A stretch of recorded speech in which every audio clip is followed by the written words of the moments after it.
estén en la sala, así arrancamos puntual. Sí.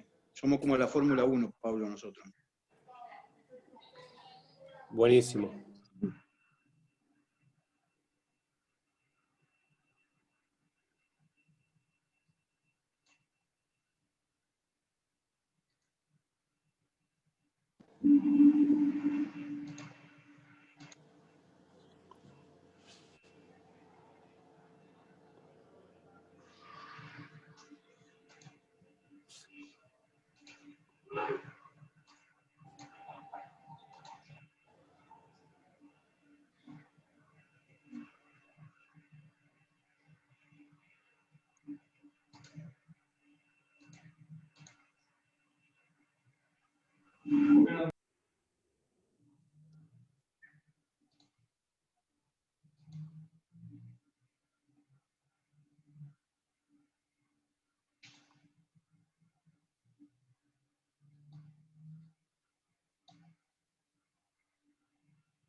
Les doy la bienvenida a todos los presentes a este ciclo de conversatorios llamado Actitud Positiva.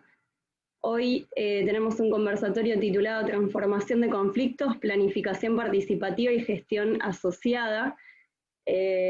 Vamos a hablar sobre la magnitud y la complejidad de las crisis y las medidas extraordinarias que se han tomado y deberán tomarse. Estas han generado diversos debates en torno a la necesidad de nuevos enfoques sobre el rol del Estado, la planificación, las políticas públicas. Uno de sus nuevos énfasis es el de la importancia de la colaboración entre sectores, entre ámbito público y privado, con organizaciones ciudadanas de distintos niveles del gobierno y demás cuestiones. Nuestro anfitrión es Juan Emilio Bragado, él es ingeniero forestal, maestrando en ciencias forestales, especialista en gestión de bosques urbanos y periurbanos. Recibió 2 becas de la Universidad de Yale para sus posgrados sobre restauración de bosques tropicales y agropaisajes sostenibles. Posee vasta experiencia en gestión forestal, es consultor forestal de la Red Argentina de Municipios frente al Cambio Climático y es auditor líder de gestión forestal sostenible CERFOAR-PE-FC. Nuestro invitado de hoy es Pablo Lummerman, politólogo, facilitador de procesos colaborativos. Pablo es facilitador en esos procesos colaborativos, vive con su familia en la localidad de Chipoleti, provincia de Río Negro, Argentina, es licenciado en Ciencias Políticas por la Universidad de Buenos Aires, magíster en Desarrollo Local, otorgado por la Universidad Nacional de San Martín y la Universidad Autónoma de Madrid. Es docente de grado y posgrado en resolución de conflictos en la Universidad del Comahue y la Universidad Alberto Hurtado de Chile, y colabora con distintas universidades en proyectos de extensión e innovación.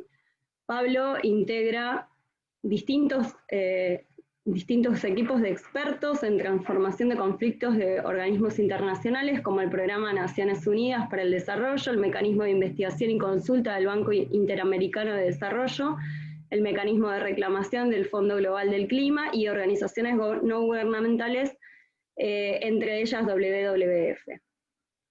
Desde el año 2010 impulsa el despliegue y consolidación de comunidades de práctica internacional, de facilitadores de diálogo a nivel global, regional y territorial. Es fundador y director de Estudios del Valle, co-consultora en programas de articulación y cooperación internacional, relacionamiento con actores involucrados y promoción del desarrollo sustentable y los derechos humanos. Integra distintos espacios profesionales e interdisciplinarios a nivel local, nacional e internacional, focalizados en el análisis de procesos políticos, la transformación de conflictos públicos, socioambientales, socioeconómicos y culturales. En este caso, ustedes van a poder apreciar en primera instancia una charla tipo café virtual, en este caso. Esa es la modalidad nuestra, entre el anfitrión y el invitado, y son como 40 minutos más o menos que vamos a poder apreciar esa charla, y después se les va a dar espacio a los que estén participando para que hagan sus consultas. Les pido en el chat que vayan colocando la temática que quieren consultar o la consulta que quieran hacer en caso de que no puedan abrir su micrófono, así yo voy ordenando un poco el debate al final. Bueno, les doy la bienvenida. Hay 5 países acá inscriptos y nuestros veedores, en este caso al principio, son de varias provincias de la Argentina además. Así que bueno, que disfruten. Bienvenido Pablo. En este caso, la charla de hoy, el conversatorio de hoy, a mí me encanta porque es una temática que me fascina, al igual que Juan Emilio, creo que va a estar de acuerdo. Así que espero que la disfruten. Gracias. Placer. Juan, habilita tu micrófono primero. Ok, ¿ahora sí? Ahora sí te escuchamos. Ok, bueno. Bueno, en primer lugar, Pablo, darte las gracias por tu tiempo, por aceptar. Para nosotros es un privilegio poder contar con vos, sobre todo una persona que en lo personal he compartido 1 o 2 talleres aquí en Misiones. Y bueno, como decía Verónica, yo también tuve una formación en resolución de conflictos ambientales porque todo lo que tenga que ver con medio ambiente, todo lo que tiene que ver con los manejos de los recursos naturales, sin lugar a dudas, directa o indirectamente, generan conflicto. A mí la ingeniería forestal me dio muchas herramientas que tienen que ver con el manejo de los bosques, la determinación de la posibilidad y muchas cosas que la ingeniería te aporta, pero cuando quise ejercer me encontré con muchos conflictos que tienen que ver con la ocupación de tierra, con grandes extensiones de ocupaciones, y bueno, la ingeniería no te da elementos o herramientas como para tratar esas problemáticas que no son tan duras, son más bien blandas, como le llaman, y bueno, empecé a incursionar en todo esto que se llama método de resolución de conflicto y cómo es la estructura de un conflicto. Me llamó poderosamente la atención que la estructura del conflicto para una discusión familiar es la misma o la misma raíz o el mismo esqueleto que para un gran conflicto bélico entre 2 naciones o 3 naciones. Pero bueno, darte las gracias, Pablo. Yo sé que va a ser una charla entretenida, muy, muy dinámica, así que bueno, sentite como en tu casa. Este es un café virtual, ¿viste? Paga la casa, en este es el único caso. Pedí lo que quieras. Y bueno, bienvenidos a todos los que están también. Espero que disfruten y después de estos 40, 45 minutos de diálogo, poder tener una charla y un debate enriquecedor. Así que Pablo, bienvenido. Gracias, Juan Emilio. Es un placer estar acá en tu casa, que también la siento como la mía. Será una cuestión de también la magia de Internet que nos permite conectar. Café o mate, ¿no? En mi caso, un buen mate también, sí, para ponerse en sintonía con la Tierra Colorada, que efectivamente nos ha encontrado conversando sobre ella ahí en los diálogos forestales y ambientales que hemos estado transitando hace ya unos años. Así que es un gran gusto y estoy seguro que tendremos una muy linda conversación sobre los conflictos y su transformación. Sí, yo creo, mira, hoy a la tarde, mientras meditaba un poco sobre lo que íbamos a hablar hoy, yo creo que la naturaleza del hombre ya lo hace conflictivo, ¿no es cierto? Yo creo que tenemos de por sí esa tendencia al conflicto. Viste que hablamos de hoy que tenemos grietas, viste como que la palabra grieta es algo nuevo y empezás a estudiar la historia argentina para no ir muy lejos, y ya desde la Revolución de Mayo y quizá antes siempre había conflicto, pasando por los unitarios, por los federales y todo eso. Siempre hay conflicto. Hoy por hoy estamos viviendo conflicto y vamos al 2001 y había conflicto. El hombre convive con el conflicto, forma parte de su naturaleza, hay una posibilidad de decir, no, hay una posibilidad de vivir sin conflicto, o tenemos que acostumbrarnos a vivir en conflicto y aprender a gestionar esos conflictos para sobrellevarlo mejor. Excelente manera de entrarle. La otra vez, cuando estaba escuchando tu apertura y hablabas de cómo las ingenierías, por lo menos la ingeniería forestal no te prepara, se prepara para pensar el manejo de una plantación, el desarrollo de un negocio forestal, inclusive la restauración del bosque nativo, digamos, te da todo ese conocimiento, pero no te da el conocimiento de cómo trabajar con los otros hombres, ¿no? Para lograr ponerse de acuerdo, y qué pasa cuando hay un contexto en donde ese proyecto, digamos, se inserta y que viene con una historia de conflictividad. Entonces pensé, bueno, quizás lo que necesitamos son nuevas ingenierías que incorporen esta dimensión que vos llamabas blanda, y a mí me gusta registrar como esencial. Herramientas esenciales para poder vivir en un mundo complejo. Yendo a la pregunta sobre el conflicto y la condición humana, ¿o está el conflicto en la naturaleza humana? Y yo diría, está el conflicto en la naturaleza viva. La vida, que implica límite entre lo que está dentro y lo que está fuera de un organismo, por ejemplo, de un ecosistema, en fin, que tiene, como decía Maturana, se destaca por el elemento diferenciador de esa membrana que separa lo que está dentro de lo que está fuera, que también opera con la lógica de la comunidad. Eso mismo, esa diferenciación básica entre lo vivo y lo no vivo, en lo vivo, el nacimiento y la muerte, trae en sí mismo un conflicto. Vamos a llamar existencial u ontológico. Y de ahí, la cuestión es que no podemos decir si podemos estar sin conflicto, porque deberíamos decir estamos sin vida, digamos, ¿no? Lo que se llama la paz de los cementerios. O sea que la vida implica conflicto porque implica movimiento, implica cambio, implica relación, implica mortalidad, deseo. En fin, sí, es concurrente con la vida humana. En particular, la conflictividad que se apoya en las relaciones entre los unos y los otros. Relaciones que muchas veces no son puras, ni mucho menos, y en general son asimétricas y complejas. Inclusive entre amigos o en parejas. Vos hablabas de esta condición fractal del conflicto, como un conflicto familiar puede ser muy parecido en su estructura a una guerra, a un conflicto internacional, digamos, y puede haber guerra y puede haber paz en la familia y en el mundo. Y William Ury tiene un libro muy lindo que se llama El tercer lado, Alcanzar la paz, se llama El poder del tercer lado, y él trabajaba mucho estas distintas dimensiones de la conflictividad desde el hogar hasta el mundo entero, y podía ver con claridad el hilo conductor. Ahora bien, también hay distintas escalas, y en esas escalas hay una especificidad que hay que trabajar, y definitivamente cuando entramos en la arena de lo social, de lo público, de lo político, ahí nos encontramos con una escena quizás de mayor complejidad, porque integra la dimensión psicológica, familiar, comunitaria, territorial, y le agrega otras dimensiones más. Entonces, en ese sentido, me parece interesante pensar el conflicto como concurrente con la vida humana, ¿no?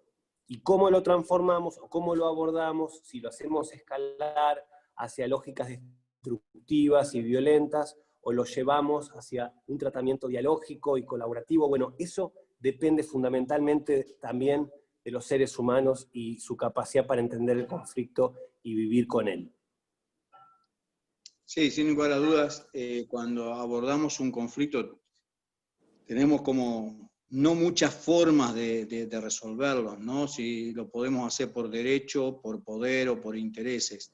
Y ahí es donde tenemos que ver de qué manera abordar un conflicto, porque hay cuestiones que tienen que ver con intereses a veces ocultos, ¿no es cierto? Muchas veces se generan conflictos, llámese en familia, llámese me gustaría abordarlo más a lo ambiental, que por ahí es algo que a nosotros no nos llegan más.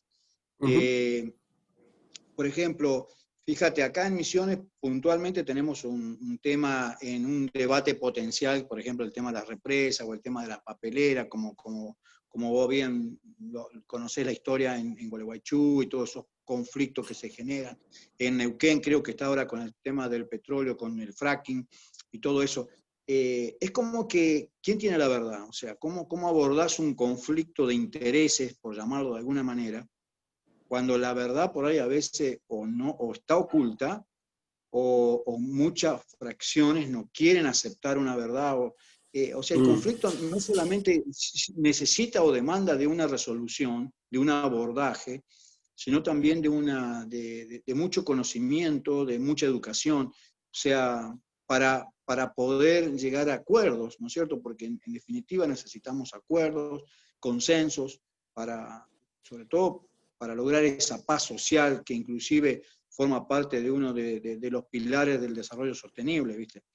Desde tu visión, desde tu condición de facilitador, cuando te llaman, cuando te consultan, ¿qué sería lo más común con el cual vos tenés que chocar? ¿Cómo abordarías un problema que tenga que ver con lo ambiental, sobre todo en lo macro, ¿no es cierto? Porque yo te di tres ejemplos que tienen que ver con situaciones muy, muy complicadas, pero que realmente demandan de toda una ingeniería de resolución, ¿no es cierto? Que no es fácil, y no siempre se llega a una resolución. Eso también es un tema que me gustaría hablarlo contigo. Siempre Exacto. hay posibilidades de llegar a un acuerdo.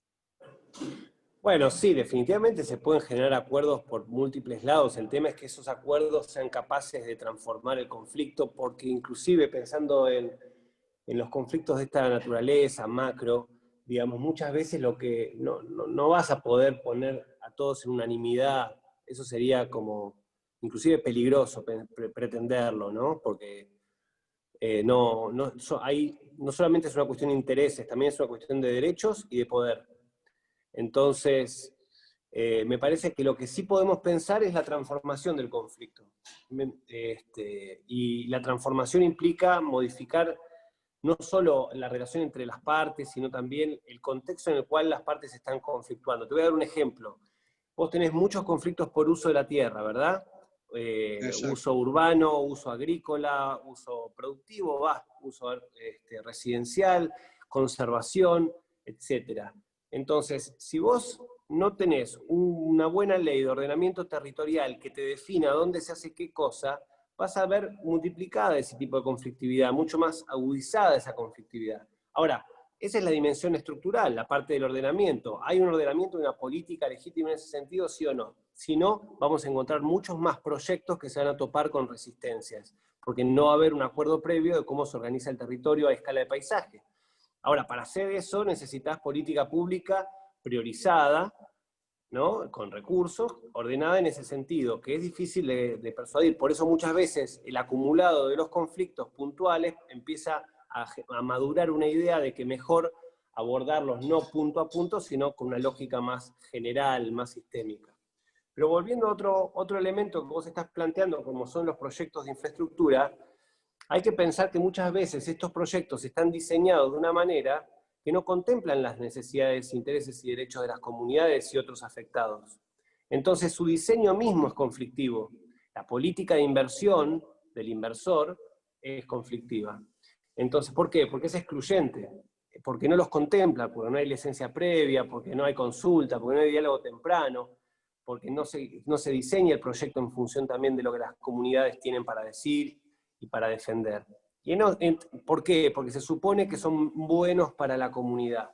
¿Pero quién lo supone? El inversor, el regulador, pero la gente participó. Así que bueno, hay que preguntarse esas cosas y ver y cuáles son los objetivos que uno tiene a la hora de intervenir en el conflicto también. Porque a veces puedes querer defender una parte que no tiene voz, y eso es una manera muy buena de transformar el conflicto, porque estás compensando asimetrías. Cuando vos le das voz a las partes que no tienen voz, no tienen parte, estás reduciendo los riesgos de que haya violencia, porque la gente si habla, no actúa, digamos. Si habla el conflicto, no actúa el conflicto.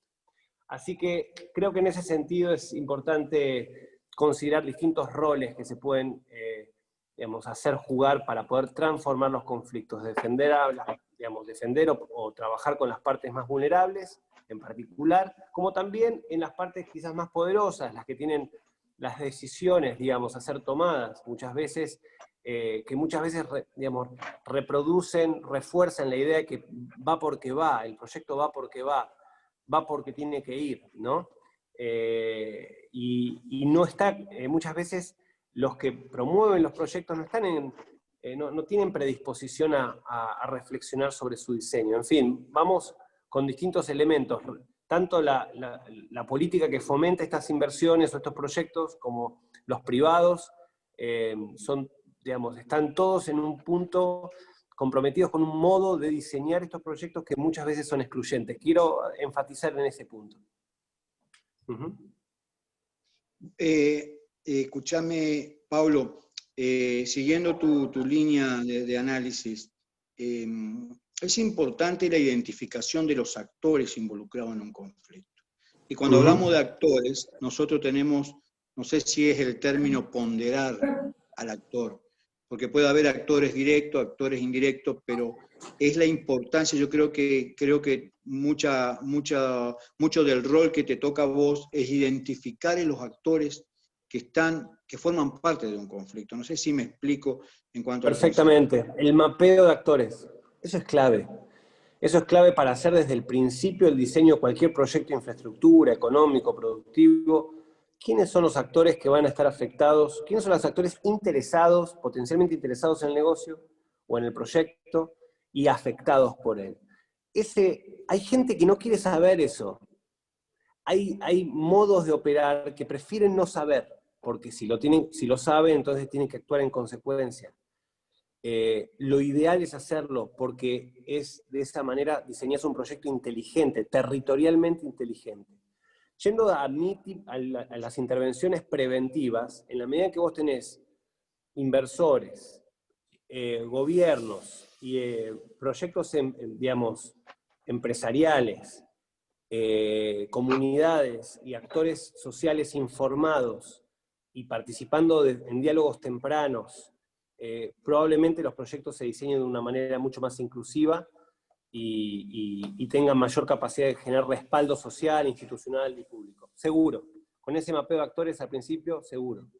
Y también hacer jugar a las comunidades locales tempranamente a través de sus instituciones, sus institucionalidades, sus gobiernos locales, las comunidades indígenas con sus autoridades tradicionales, y también los superficiarios, los privados, agrupados y no agrupados.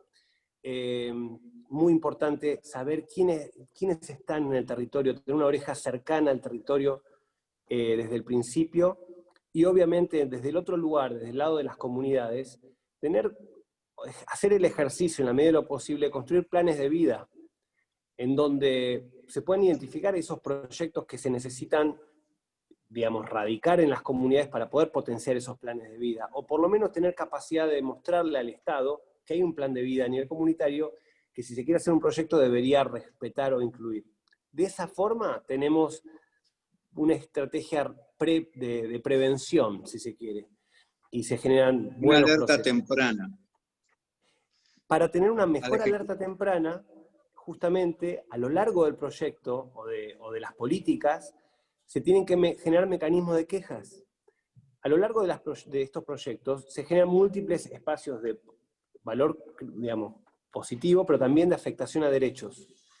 Y eso tiene que estar adecuadamente contemplado. Y si eso no tiene un espacio de reclamación claro, un dispositivo donde la gente pueda llamar y decir, mirá, me están afectando, no sé, en el camino a mi casa está lleno de camiones y yo no puedo entrar. Entonces me están afectando mis derechos humanos en mi hábitat, mi calidad de vida, mi acceso a mi casa, digamos, mi derecho al ambiente, en fin, un montón de derechos. ¿Cómo hago para evitar que esa afectación me lleve a mí, si no tengo respuesta, a ir al juicio o ir a una reclamación social con protesta? Y tenemos que tener un mecanismo de alerta temprana y respuesta oportuna. De 12.5 está subiendo, ¿cierto? La última de los 4. Hola. Creo que alguien Ahí teníamos. Sí, Ahí silencié igual. Ok. Pablo, sí, no, interesante. Mira, me gustaría preguntarte, Pablo, el rol del Estado en un conflicto. A mí me ha tocado participar mucho tiempo en conflictos ambientales que tienen que ver con la ocupación de tierra. Yo era un actor, una parte interesada, creo que esa es, representaba a los propietarios de tierras en una zona muy, muy caliente aquí en Misiones llamada Pozo Azul, que bueno, terminó después con un proceso de expropiación de tierra y se generó un municipio nuevo. Yo veía que el Estado tomaba una actitud de mediador. Y en mi percepción, y quiero que me corrijas, el Estado tiene que ser un actor más, no un mediador. ¿Cómo lo ves? En el concepto. Si yo me voy a sentar en una mesa, en esa mesa de actores, el Estado es un actor. En todo Bien. caso, yo necesito de un facilitador que intervenga entre los intereses de cada uno de los actores para una mayor resolución de conflicto. ¿Y sabe por qué hago énfasis en esto? Porque desde mi posición yo me sentía me sentía en minoría, porque veía muy sesgado el comportamiento del Estado hacia otros intereses. No había como una suerte de independencia, ¿cómo sería? De imparcialidad. Entonces, yo me Bien. preguntaba, ¿el Estado es un actor o es un mediador? El Estado somos todos, diríamos. No, fuera de joda, el Estado es una relación social, es una institucionalidad, tiene múltiples poderes y con múltiples funciones. El Estado es la justicia, el Estado es el poder ejecutivo, el Estado es regulador, el Estado es ejecutor de transferencia de recursos, es fomentador de inversiones, es protector de grupos vulnerables, es un montón de cosas el Estado. El Estado tiene distintos niveles de jurisdicción, el Estado municipal, el Estado provincial, los Estados nacionales, pero adentro del Estado de los ejecutivos tenemos distintos organismos ministeriales sumados a organismos extrapoder. Primero reconozcamos y apreciemos la complejidad de esa institucionalidad que logramos conseguir. Hay muchos países que no tienen Estado, o que tienen estados fallidos, verdaderamente fallidos, donde no hay Estado de Derecho, no hay un Poder Judicial en absoluto independiente. No digo nuestros problemas de independencia judicial, que son enormes, sino problemas mucho más graves, de ausencia total de mecanismos de acceso a justicia. Ahí tenemos un gran problema porque entran los proyectos extractivos o económicos de infraestructura sin un marco estatal de regulación y de acceso a justicia. Y ahí hay mucha más sobrecarga en las empresas para tener que desarrollar dispositivos propios para evitar que su accionar viole derechos humanos y luego sean denunciados a nivel internacional. O sea, tienen un problema aparte. Nosotros tenemos una estatalidad en la Argentina, mucho más fuerte en ciertas zonas, cerca de las capitales, mucho más débil y digamos, casi ausente en territorios enteros. Llamaste Pozo Azul. Pozo Azul es un ejemplo, una región donde había muy poca presencia estatal, digamos. Ahora me contás que el proceso de ocupación de tierra derivó en la creación de un municipio, es decir, la creación de una institucionalidad estatal. Y me parece interesante la pregunta porque entonces, llevando a los conflictos, el Estado tiene mucho para hacer, para prevenir, mucho para resolver. Y la resolución viene por cuenta de defender a grupos que están afectados, como también a impartir justicia, o como también a generar políticas que puedan abordar los problemas de fondo que tienen los conflictos, digamos. O sea que hay un montón de cosas que tiene el Estado para hacer, solo si se pudiera poner de acuerdo consigo mismo. O sea, ahí hay un problema porque la conflictividad social entra en el Estado y también impacta allí. Con lo cual tenemos organismos que compiten unos con los otros, no es que articulan los organismos estatales, no diría el Estado, no. El Estado es una relación social de poder, entonces el Ministerio de Agricultura tiene una agenda, aumento de productividad, digamos, de alimentos en el país o de productos derivados del agro o de la agroindustria. Mientras que el Ministerio de Ambiente tiene la política de proteger los ecosistemas y las áreas naturales y demás. Entonces, ahí tenés tensión natural, qué bueno que haya tensión. Problemático sería que se alinee todo bajo uno u otro, digamos, porque ahí, en general lo que sucede es que todo lo que es protección queda subordinado a la promoción de la producción, ¿no? Eso es un problema más estructural también. Pero volviendo, no quiero complejizar demasiado. El rol del Estado es central. El rol del Estado puede ser mediar, puede haber organismos dedicados a la mediación. El Ministerio de Justicia de la Nación tiene una Dirección Nacional de Mediación, un instituto que tiene la dirección de resolución de conflictos, que recibe solicitudes de intervención por parte de juzgados a nivel federal, digamos, para hacer mediaciones, y está bien, digamos, está bueno. Pero también hay otros organismos públicos no estatales, como ONGs, que también hacen esa tarea de facilitar el diálogo. Pero después, efectivamente, como vos decías, el Estado tiene mucho para tomar parte en los conflictos, en el sentido de tomar voz propia y introducir sus criterios, los distintos organismos, para poder avanzar en la transformación de los conflictos en las mesas, convocadas muchas veces por el Estado. El Estado tiene un rol convocante de las mesas, natural, insustituible, y muchas veces, cuando hay conflictos de poder o de política partidaria, digamos, o sea, un gobierno provincial de un color, un municipio de otro color, ahí hay todo un esfuerzo de diálogo político que hay que hacer para poder poner en línea, digamos, de alguna manera, o coordinar el esfuerzo de un distrito con otro distrito para convocar juntos al diálogo. Así que bueno, ese es un poco algunos roles que pueden asumir los organismos gubernamentales o la estatalidad a la hora de prevenir y transformar conflictos. Cuando hablamos de conflictos del tipo ambiental, siempre referido, por ejemplo, al caso de tierras, ahora estamos viendo en tu zona, en el sur, este avance, ¿no es cierto? Y a mí me gustaría, dentro de lo que es la ingeniería del conflicto, creo que siempre va a haber una parte donde se le vulneran los derechos hasta constitucionales, por llamarlo de alguna manera. Yo soy propietario de unas tierras, una finca, y me avanzan sobre una tierra, independientemente de las razones o circunstancias, para no entrar en otro debate que podría ser. Yo digo, bueno, perfecto, yo quiero que me garanticen mis derechos constitucionales a la propiedad privada. Y ahí es donde viene, creo que, el primer fracaso. ¿Por qué tengo que ir a un conflicto cuando yo tengo derechos?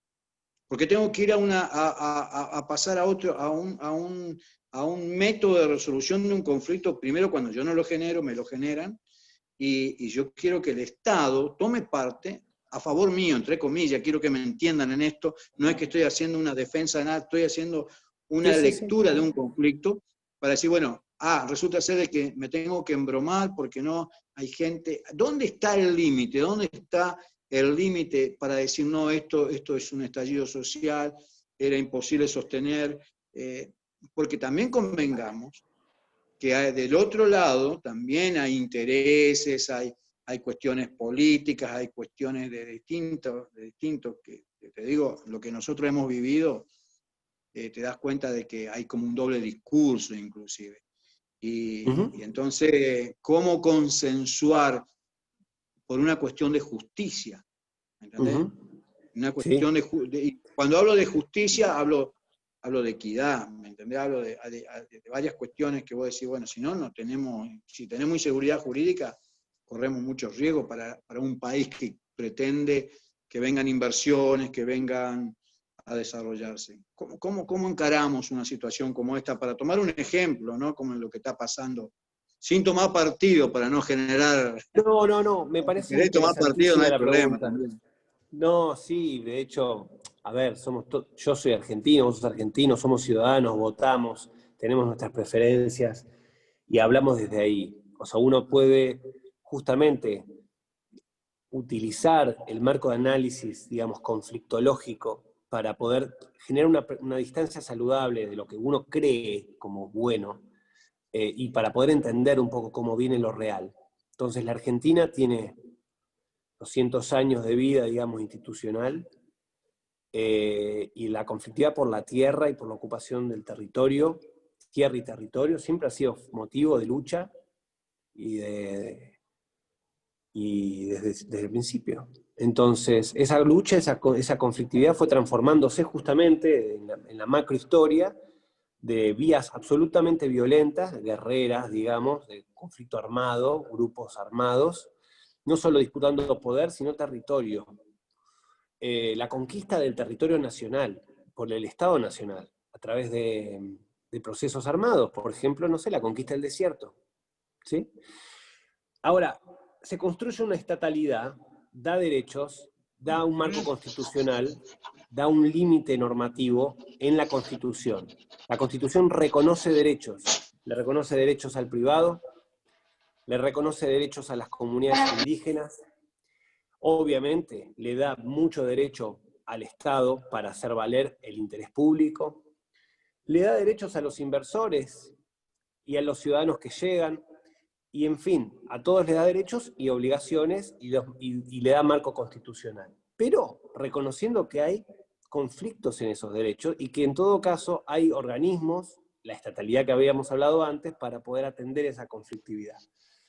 Pero todo esto es un armado institucional que puede ser más o menos eficaz. Y en nuestro caso, en el caso de la Argentina, en crisis como la que estamos viviendo, una crisis social, económica, que estamos recién empezando a vivenciar, desgraciadamente, y que vamos a tener muchos años por delante para transitar, es una crisis que lo que hace es provocar una debilidad institucional mayor en el Estado y en justamente la capacidad de establecer límites. Y ahí tenemos el desafío grande. Cuando hablamos de toma de tierras, por ejemplo,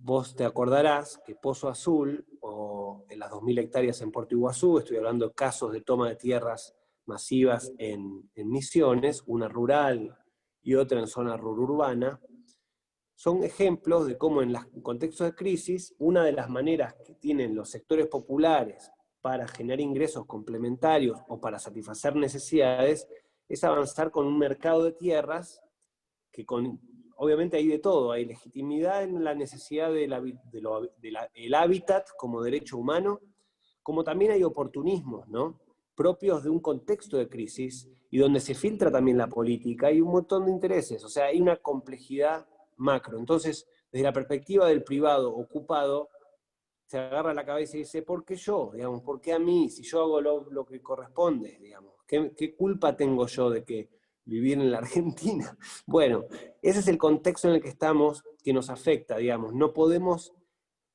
olvidarnos de que tenemos un contexto histórico, social, económico, en el cual estamos insertos, y que tarde o temprano esa historia te llama a la puerta.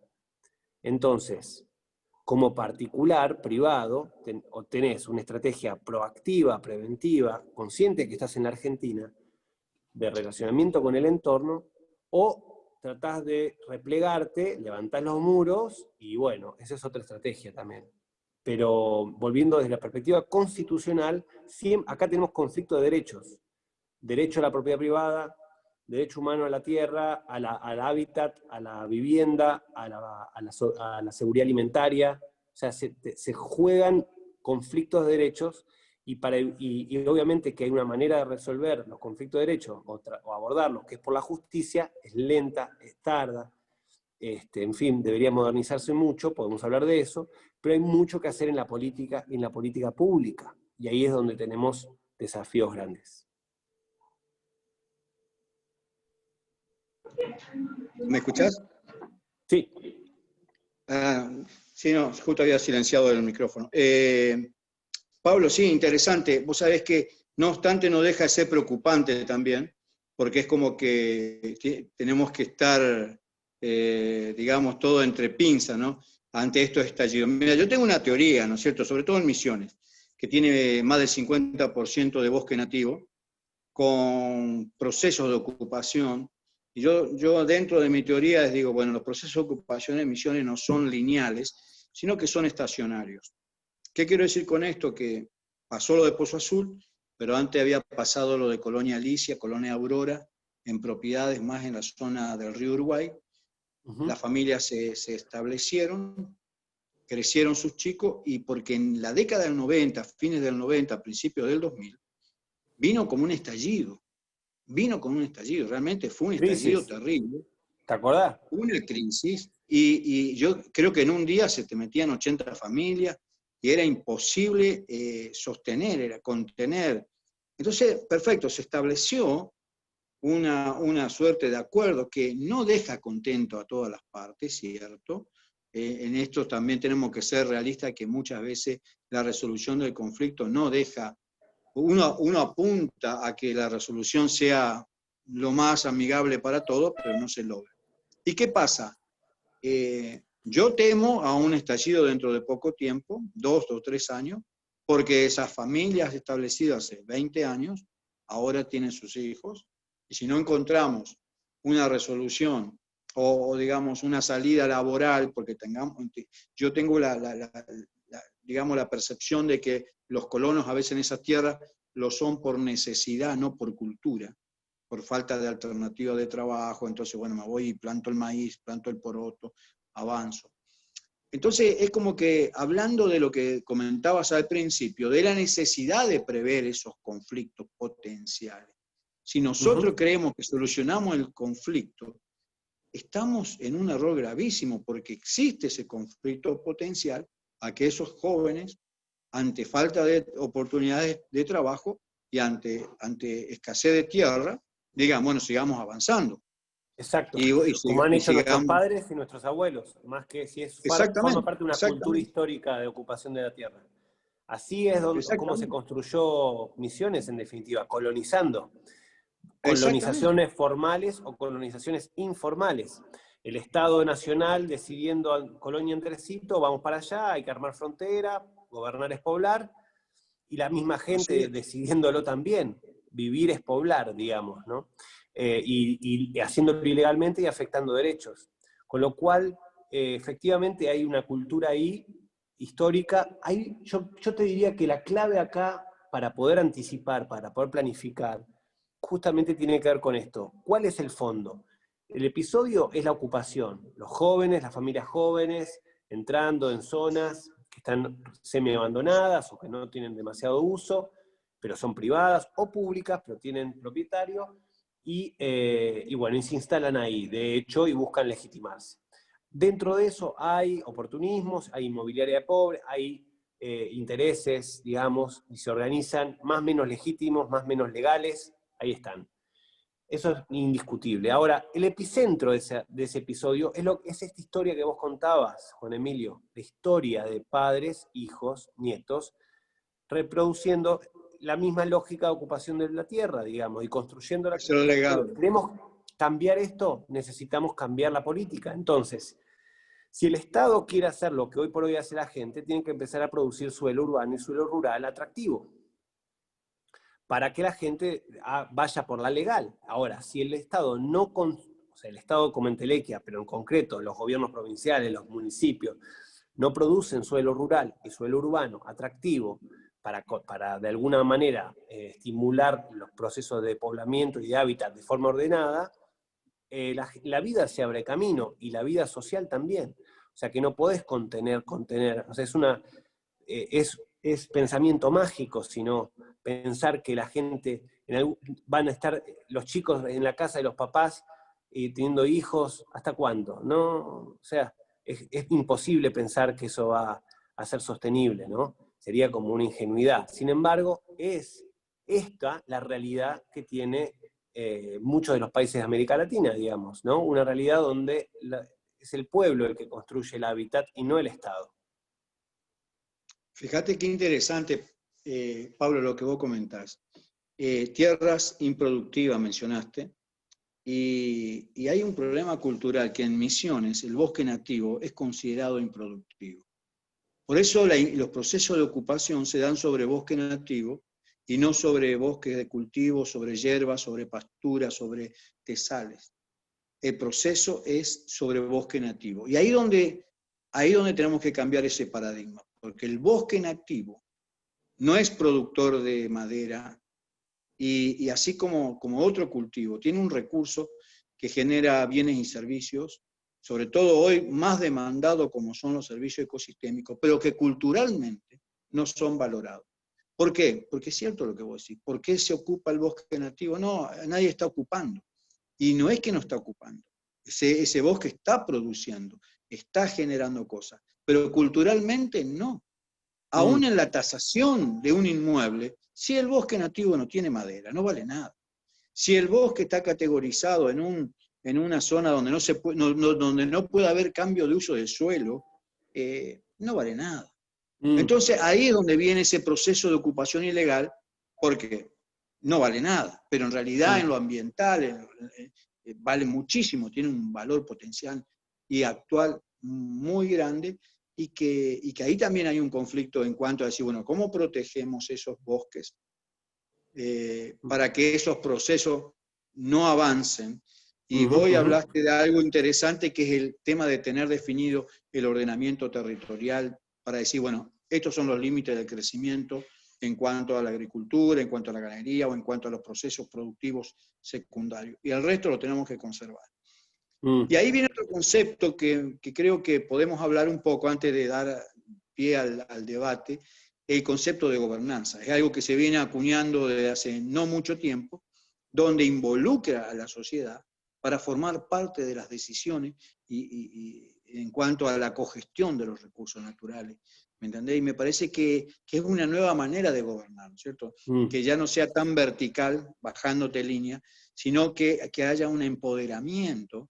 Es lo que vos hablabas cuando mencionabas que las empresas vienen y tienen que ser parte del proyecto, sentirse parte de este crecimiento, de este nuevo desarrollo, digamos. Ahí cambia, ¿no es cierto? Yo creo que son muchísimos los nuevos desafíos.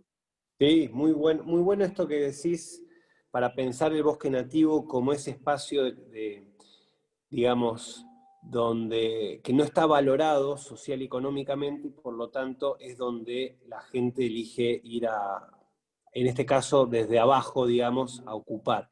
Pero también desde arriba, digamos, a ver, los proyectos empresariales que convierten bosque en áreas de producción ganadera o forestal, muchas veces lo hacen de forma ilegal.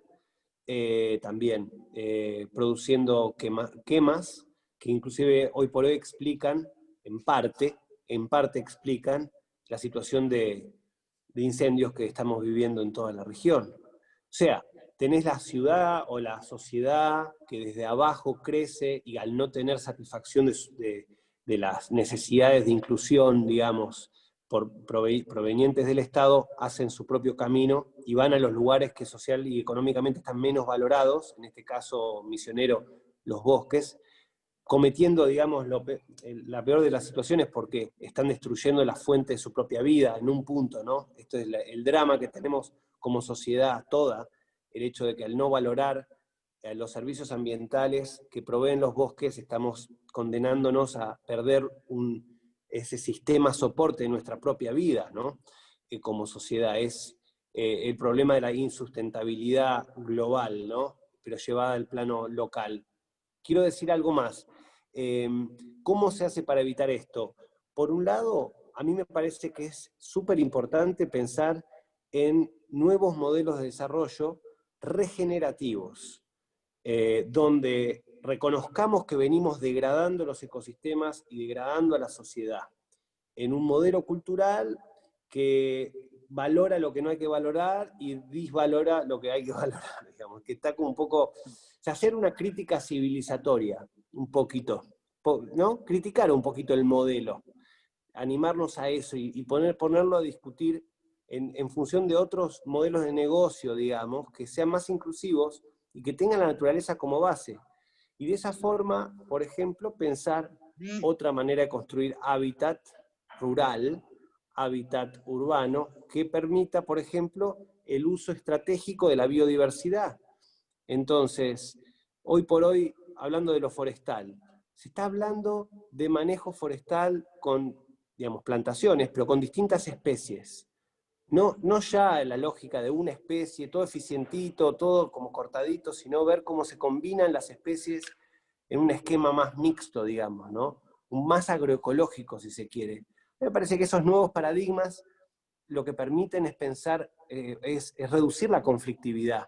Son nuevos paradigmas que de alguna manera estimulan la conducta responsable de las empresas, la participación activa de las comunidades, una mirada que incluye la naturaleza como base desde donde poder producir. Y bueno, y son paradigmas que ayudan mucho, pero sí, están en contra de la cultura actual, digamos. Pero es una cultura que también está decayendo. Esto es lo que estamos viendo con la pandemia, que de alguna manera hay algo que nos hace mal de todo este modelo de vida. Disculpen que no, me pongo un poco filosófico, pero bueno, la crisis da para todo. Este es el espacio. Este es el espacio. Viernes a la noche. No, muy interesante. La verdad bueno, podríamos estar horas hablando, Pablo, de todas estas cuestiones y seguramente porque es algo inagotable. Es inagotable, bueno, nos permitimos abordar cuestiones de tierra, ni quiero pensar cuando planteemos el tema de una represa en Misiones, como para la generación de energía limpia, de energía renovable. Cuántos intereses hay, ¿no es cierto? Cuántos conflictos que generan, ¿viste?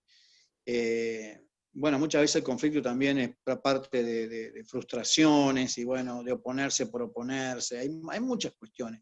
Y uno tiene que ser tan cuidadoso en la lectura del conflicto para no caer en prejuicios, en juicios de valores que no son.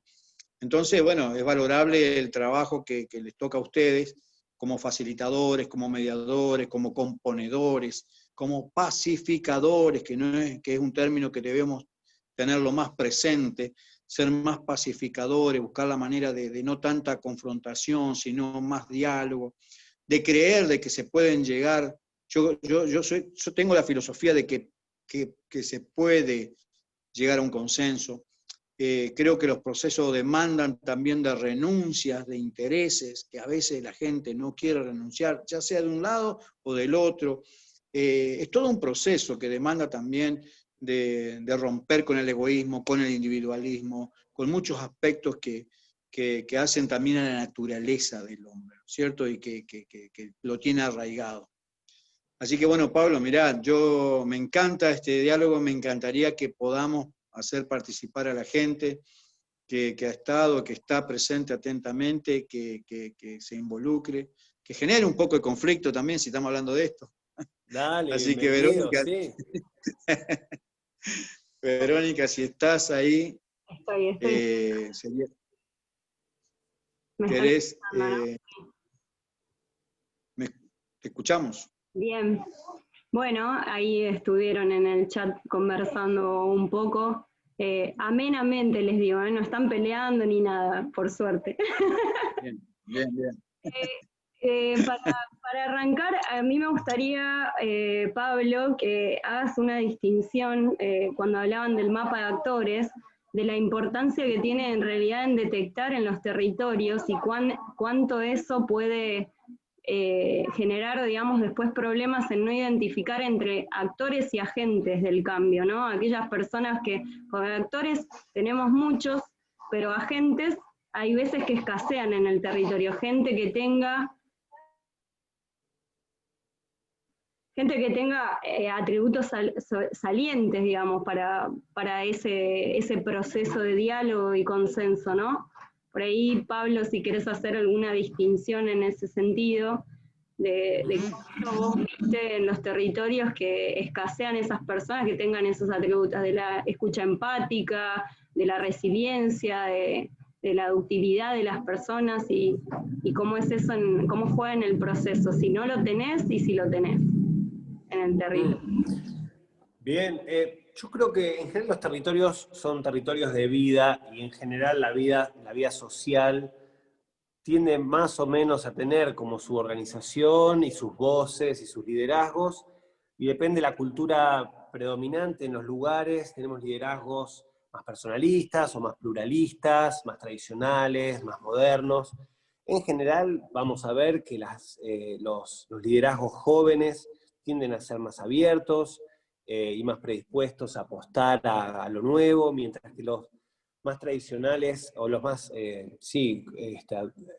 adultos, si se quiere, son más conservadores y tienden a ser más desconfiados porque la experiencia de vida también los lleva a ser más desconfiados, y eso muchas veces dificulta un poquito la articulación, pero en general la gente que estuvo involucrada en un conflicto tiende a estar bastante retraída y poco predispuesta a dialogar y a encontrarse con el otro, y cuanto más otro, cuanto más distinto y cuanto más haya habido confrontación previa, deshonra o falta de respeto, menos ganas hay de vincularse, ¿no? Entonces, muchas veces todos estos procesos empiezan con actores que quizás no estuvieron expuestos al conflicto abierto, ¿sí? Y se genera un efecto de lo que William Ury llama tercer lado, que es esto de aquellos que están afectados por la conflictividad, que ven el problema, pero que no están tan metidos y empiezan a decir, che, pero ¿por qué no hacemos otra cosa, digamos, ¿no? En lugar de confrontar abiertamente. Esos liderazgos de tercer lado están más, digamos, pueden ser más del lado de la comunidad, más del lado de las empresas, más del lado del gobierno, pero tienen esta perspectiva más compleja y en ese sentido son agentes transformadores porque pueden transformar la dinámica de relación entre las partes, ya que tienen cierto ascendente. Les voy a dar un ejemplo. Tenemos un conflicto típico en estos momentos de ocupación de tierras, ¿no? Entonces, en la medida en que tenemos, no sé, al afectado, que es el privado, que es ocupado, y las familias que están ocupando, entre estos dos actores hay tensión. Entonces, ¿quién puede estar en el medio? Y puede estar, no sé, Cáritas, algún cura que esté ahí en el territorio, o un defensor del pueblo local, que pueda también trabajar, o una ONG, que empieza a decir, che, necesitamos un diálogo acá, y en fin. Y los actores... Pero Pablo, Uh-huh. Pablo, cuando vos decís quién está en el medio, ¿vos estás hablando de un facilitador, de un No, negociador, de un mediador? Antes de los roles, un constructor de puentes, alguien que dice, esta dinámica no sé si nos lleva a un buen puerto, ¿no? El que hace la alerta, alguien que observa y dice, ¿hacia dónde va todo esto? Cuando vos tenés las tomas y alguien dice, este es un problema concreto de la toma, pero hay un problema de fondo que es la falta de acceso a vivienda. Bueno, y necesitamos una mesa de diálogo para organizar esto. ¿Quién dice eso? Y en general, estos terceros involucrados que no están directamente metidos, pero que hacen ese acercamiento. ¿Para qué? Para construir puentes. Después los roles son múltiples. Pero como quiero decirles que hay actores que están metidos en el conflicto, en la conflictividad, y cuanto más crece el conflicto, cuanto más historia tiene, más metidos están. Y hay actores que están menos metidos en el barro y son capaces de ayudar a los que están en el barro de salir del barro, ¿sí? Yo ahí diferenciaría esos dos tipos de actores, los que están en el barro y los que no están en el barro, y que pueden ayudar a los que están en el barro a salir del barro para sentarse a una mesa. Esa distinción vale. Ahora, desde la perspectiva de un proyecto, de alguien que tiene un proyecto y que busca implementarlo, sea un proyecto forestal, un proyecto de represa, un proyecto de infraestructura, lo que sea, necesita hacer un mapa de actores para ver quiénes estarían a priori afectados por el proyecto, y a priori uno puede anticipar que pueden estar opuestos al proyecto. Entonces, si vos mapeás eso, esos actores son claves de mapear, los que tienen las objeciones, porque si no mapeás a los objetores y haces como que no existen, vas a tener un problema después. Entonces, aquellos que están en oposición al proyecto a priori, porque dudan, porque desconfían, porque prejuzgan, o porque juzgan en base a su experiencia previa, porque tienen intereses y derechos afectados, lo que sea, no importa si son justos o injustos a nuestro criterio, son actores que tienen derechos afectados, van a movilizarse para defenderlos. Entonces, lo más inteligente es mapearlos. De todos esos, algunos serán constructivos y otros no. Pero bueno, hay que mapearlos igual y pensar cómo se hace para aquellos que no son constructivos, porque se ven realmente afectados en sus intereses, cómo evitar de que esa situación derive en una confrontación abierta y costosísima, que es lo que puede pasar. Entonces, hay muchas cosas para hacer ahí. Primero, reconocer los que existen, no hacer como que no existen, que es muchas veces lo que ¿viste? El mecanismo de la negación es un mecanismo psicológico. Está ahí, aunque no nos guste. Bien. Vos sabés que en función de eso, yo quiero agregar algo de que los agentes que mencionás vos, Verónica, tienen que tener una particularidad de garantizar cierta imparcialidad, porque si no nos encontramos con representantes de actores, que esos representantes de actores tienen que estar legitimados, o sea, todo en un proceso. Por eso hago hincapié que esos agentes que se empiezan a involucrar tienen que balconear el problema de manera tal de que tener una visión objetiva y no parcial, porque si no dificulta el proceso de resolución. Creo que hacia esas personas vos hacías referencia, Verónica. Ojo que los agentes de los que yo hablo puede ser hasta mismo gente que está dentro del conflicto o que tiene el problema y que tiene estas habilidades que lo más probable, o que tiene legitimidad en el territorio y que te puede ayudar en el proceso de la resolución del conflicto, ¿no? No solamente hablo de puestos, digamos, con pesos políticos ni nada, simplemente gente del territorio que tenga esas habilidades y aptitudes que hacen al proceso un poco más difícil o un poco más fácil, dependiendo qué características. Alguien que ejerza un liderazgo. Sí, liderazgo, bueno, o esta mediación, o que sea neutro, por ejemplo, a la hora de, o pacífico y genere esa tranquilidad en el territorio. Depende, ¿no? Sí, la clave acá es la no violencia, digamos, ¿no? Como liderazgos no violentos, Claro. o vocerías no violentas dentro de los mismos sectores. Primero, no violentas, y segundo, constructoras de paz, puentes, negociadoras. Son perfiles muy buenos.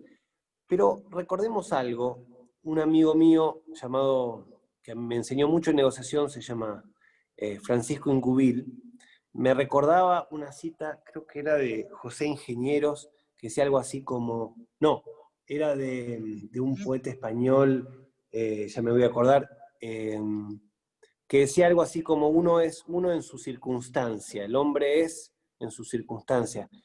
¿Quién era? Un español, ya me va a salir el nombre del escritor. Ya lo van a googlear ahí, ya te lo van a Seguro. googlear ahora. El hombre Están y su ahí y te lo van a circunstancia. tirar. Seguro.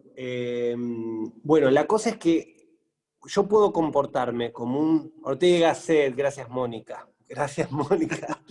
Bien, Qué ahí viene vergüenza. esa audiencia atenta. Sí.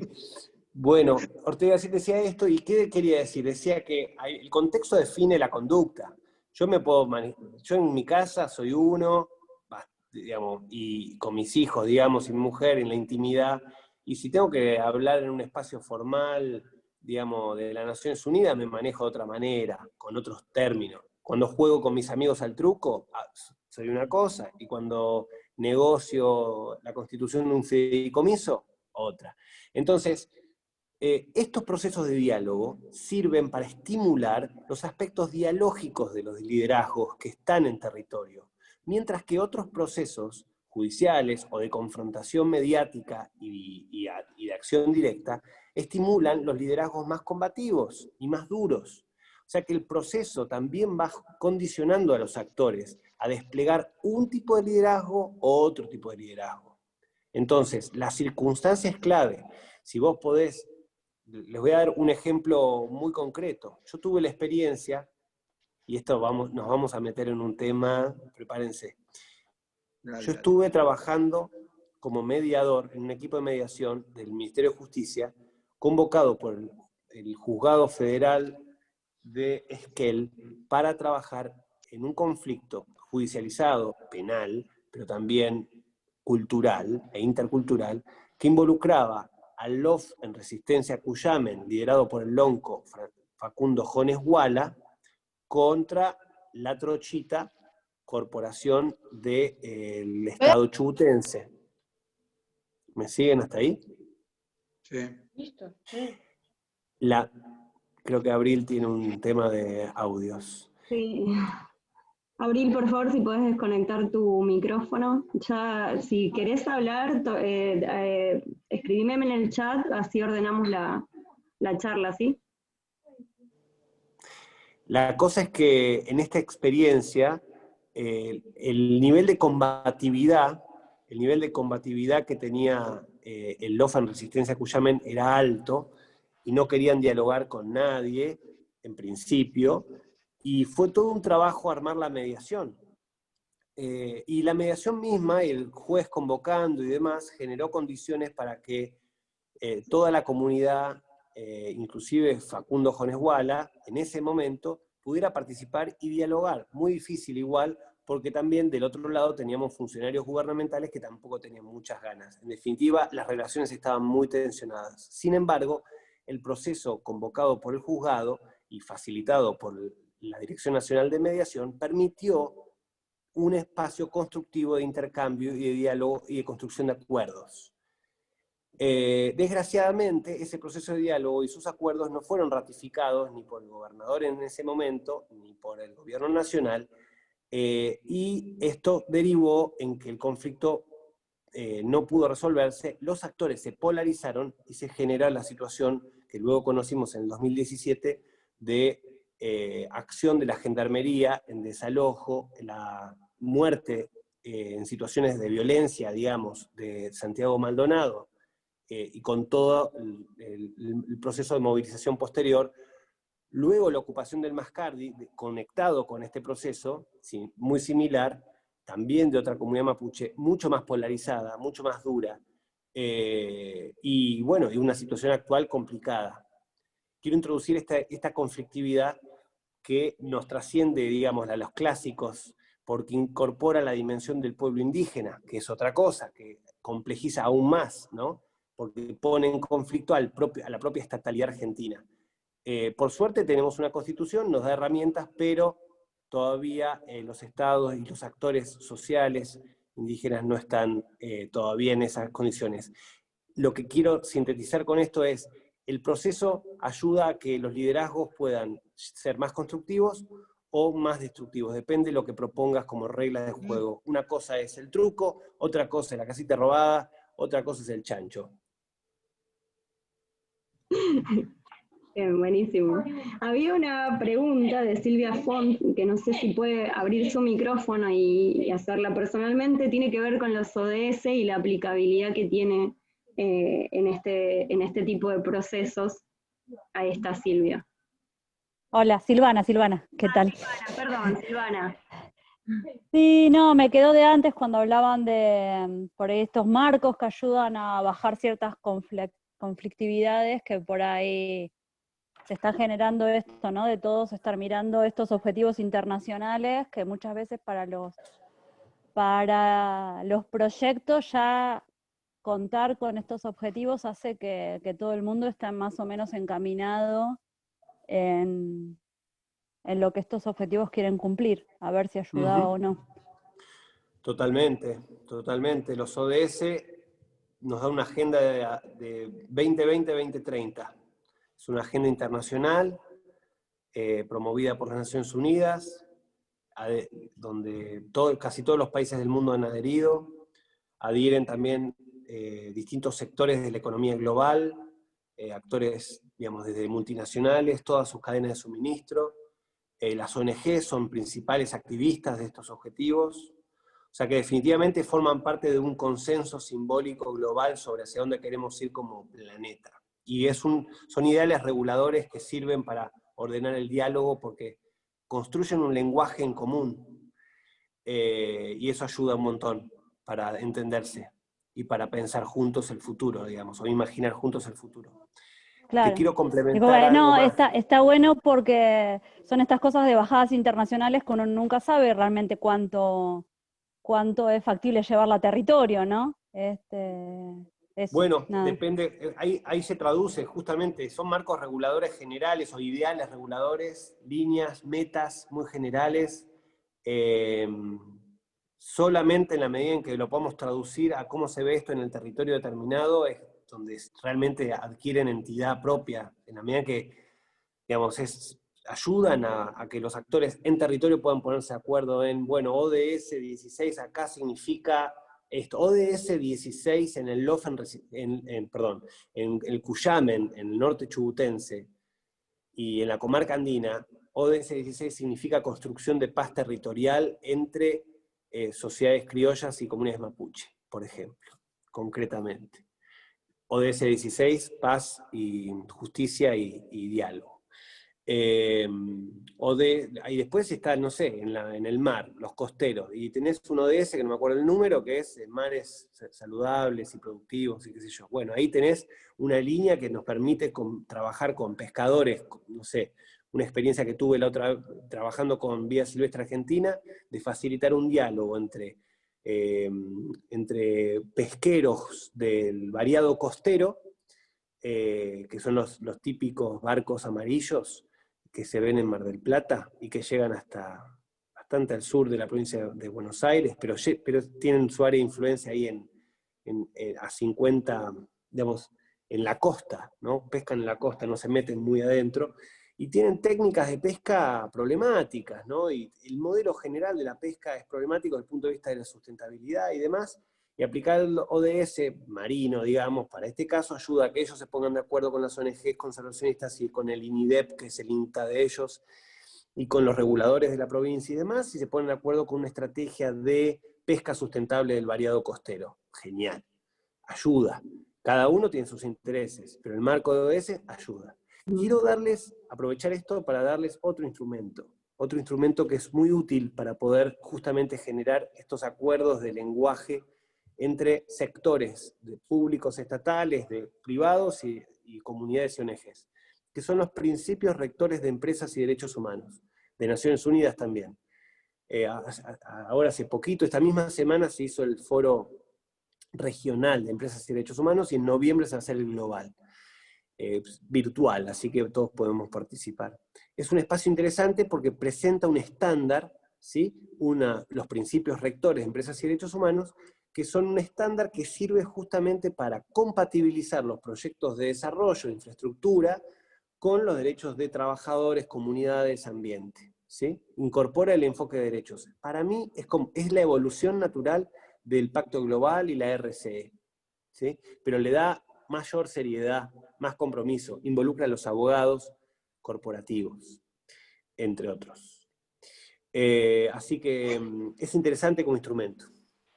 Yo creo que también, Pablo, el tema de los ODS, que es muy pertinente la pregunta, es una hoja de ruta, como vos bien decís, donde no solamente forma parte del objetivo 16, esto de construir esa paz, esa inclusión, y no es que viene de arriba. Yo creo que es tan importante el rol de los gobernantes, en este caso, de que se empoderen de estos conceptos para que los ODS tengan que ser transversales a las políticas, ¿no es cierto? Yo creo que esa transversalidad hacia las políticas, para no perder la identidad del gobierno, ¿no es cierto? No es una bajada de línea, sino es una herramienta para ver, bueno, perfecto, a mí me interesa construir el cuidado del planeta. Perfecto. ¿Cuáles son las metas que hay? ¿Cómo puedo contribuir desde mi gestión a cada uno de los objetivos? Y yo creo que es importante también el conocimiento de esta Agenda 2030 que vos decís, de parte de los decisorios, de los que tienen el poder de gobernar ahora, ¿cierto? Si no, muy difícil que llegue al territorio y muy difícil que podamos alcanzarlo. En efecto, primero hay una cosa interesante, que es todos podemos conocer y hacer valer estos objetivos o los principios rectores o otros instrumentos que nos provee, vamos a llamar la gobernanza global, ¿no? El sistema de organización global de la producción y el consumo y la regulación del mundo, digamos. Naciones Unidas encarna ese sistema, ese régimen internacional que da gobernabilidad al mundo. Digamos, todavía no, los resultados son malos, ¿no? Podemos dar cuenta que hay mucha impotencia en ese gobierno global, entre comillas, porque lo real es que los hegemones son los que terminan definiendo. Pero testimonialmente hay como cierto acuerdo de que queremos ODS, esta es la ruta y demás. De hecho, Naciones Unidas es el reflejo de lo que dice la Asamblea, y ahí están todos los países. O sea, en teoría, esto debería ser conocido, pero no lo es conocido ni para los políticos, ni para los líderes sociales, ni para los líderes empresariales a priori, porque están como distanciados de esa agenda, porque están mirando otra película, digamos, ¿no? Entonces, poder hacerles ver esa película y hacerlos sentir parte de esa película está bueno, y al mismo tiempo registrar algo más, registrar que en el aquí y ahora estamos viviendo una crisis civilizatoria muy significativa, y que los ODS y otros mecanismos de Naciones Unidas están diseñados para un mundo que yo no sé si va a volver. Y yo no sé hasta qué punto son útiles estos instrumentos o son tan pertinentes para el mundo que vendrá. Vamos a hablar de un tema concreto, que es, estos 10 años tenemos una escena de desafío climático gigantesco. O sea, son los 10 años que definen si vamos a tener un futuro muy lúgubre en términos de habitabilidad planetaria o no. Entonces, ya no es una cuestión de mejor vivir, digamos, en el mundo. Es una cuestión existencial, heavy, difícil de registrar inclusive, donde el principio de negación opera, porque no es lindo tener ese horizonte, más aquellos que somos padres o abuelos. Entonces, asumir ese sentido de momento, ¿no? Y decir, bueno, entonces, ¿cuáles son los instrumentos que realmente necesitamos para este mundo que se viene? Y instrumentos que nos ayuden a convertir esta crisis global en una oportunidad de transformar esos patrones que nos llevaron a la situación de crisis. ¿Qué es lo que nos llevó a esta situación de crisis? ¿Qué dinámica civilizatoria, ¿no? Social, económica, nos llevó a esta situación de crisis por pandemia, crisis climática, crisis ecológica? Y detener ese patrón, transformar ese patrón. Es lo más difícil, o sea, es el desafío político más heavy, más difícil de pensar inclusive, pero que estamos obligados a hacerlo al mismo tiempo. Y quizás la solución no sea tan compleja, sea justamente trabajar con la idea de que para estar saludables, nosotros como seres humanos tenemos que tener un entorno saludable, y que no podemos hacer daño, digamos, simplemente por mejorar nuestras condiciones materiales, porque al final lo que estamos negando vuelve y retorna. Estas enfermedades zoonóticas, ¿de dónde viene este virus? Viene de los animales, viene de animales en ecosistemas perturbados por impactos generales, sistémicos, que provocamos con este modo de desarrollo. Disculpen que otra vez me puse un poco general, pero bueno, la crisis es oportunidad también, ¿no? Absolutamente, sí. Bueno, hay un contacto que está como Celina, que hizo una consulta sobre política y poder. Digo que está como Celina porque no sé si es tu nombre. De Celina no tengo nada. No tenés nada, por eso. ¿Cómo es tu nombre? Sergio me llamo. Yo soy Sergio Arch. Celina es el nombre de mi compañera. ¿Cómo andan? Hola Sergio, un gusto. ¿Cómo están? Un gusto, che. Muy bien. Muchas gracias por la palabra. La verdad que primero me presento, yo soy Sergio Arch, yo soy mediador de la provincia de Salta. Fui 9 años mediador comunitario, 3 años supervisor de centros comunitarios de mediación, y actualmente soy mediador penal hace 7 años en conflictos públicos complejos y en fiscalías de acá de Salta. Digo esto no para hablar de mí, sino para enmarcar desde dónde hablo. Creo que retomo brevemente, Pablo, una última cosita que dijiste, que me parece todo muy interesante. ¿De dónde viene esta crisis? Te preguntaba, y para mí hay una sola respuesta, digamos, la crisis viene de políticas económicas bastante claras que tienen que ver con el neoliberalismo y con políticas que agudizan las asimetrías, ¿no? Entonces, en ese contexto, y volviendo al inicio de la charla, no creo que haya coexistencias pacíficas cuando hay desigualdades tan profundas como las que vivimos hoy. Nosotros no trabajamos para una coexistencia pacífica, sino trabajamos para una convivencia conflictiva y, por supuesto, no violenta, ¿no? El conflicto es parte de luchas que promueven futuras igualdades, ¿no? Y en ese sentido me parece que es rica esta esta mirada porque me parece que nosotros como mediadores o como operadores de conflicto tenemos que retomar los principios de la justicia restaurativa. Nosotros caminamos atrás de una utopía de pensar mesas horizontales en sociedades cada vez más verticales, ¿no? Y el poder, me parece que hay que interpelarlo no desde un lugar tan ingenuo. Digo, el poder ya dejó de ser ingenuo en el sentido de oprimir al más débil. El poder ahora se complejizó, se sofisticó, y el poder tiene que ver con hacernos creer a nosotros que llevamos banderas de otros, ¿no? Hacemos propias banderas del poder muchas veces. Entonces, en ese contexto me parece que hay que perder ingenuidad, hay que politizar la mediación, y ahí aparecen un montón de preguntas, ¿no? ¿Qué hace la mediación, por ejemplo, en lugares donde tiene que estar el Estado? ¿Qué lugar ocupa la mediación? La mediación anestesia, transforma el conflicto, y en ese sentido me parece que nosotros como operadores de justicia, que en general miramos el conflicto, miramos el otro, necesitamos revisarnos, deconstruirnos, desarmarnos, repensarnos, volver a sentirnos desde qué lugar nos paramos. Como por ejemplo en este caso, cuando hablamos de ocupaciones, hablamos de ocupación de tierra, hablamos de que alguien tiene un problema cultural y en general se nos viene a la cabeza un determinado sector social que es siempre el mismo. Es el sector social que menos tiene.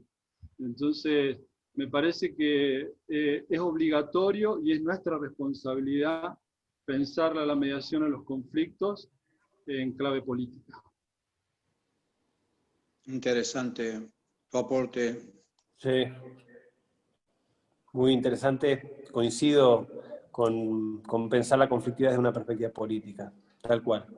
Yo creo que hay varias cosas que dijiste, Sergio, que me resuenan. Lo primero es dar cuenta de que efectivamente estamos en un contexto de profunda asimetría de poder, en términos de la capacidad que tienen los distintos actores de definir lo que ocurre en un determinado lugar, en un determinado momento, ¿no? Lo que ocurre para el otro. Y en esa asimetría, al entrar con nuestros procesos de diálogo, hay para mí un enemigo muy grande que es la pretensión de neutralidad. O sea, tradicionalmente, la pretensión y la expectativa del operador mediador era neutralidad. Se pide neutralidad. Pero el supuesto que tiene ese pedido es que las partes son iguales y tienen relaciones horizontales y equidistantes, y son dos. Y que por otra parte hay un marco ordenado en el cual de leyes que todos aceptan como propias y como comunes.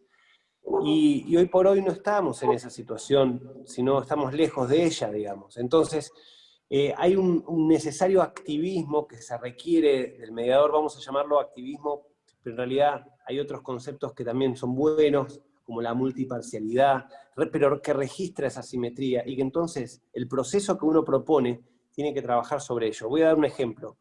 El año 2011 empezamos a trabajar.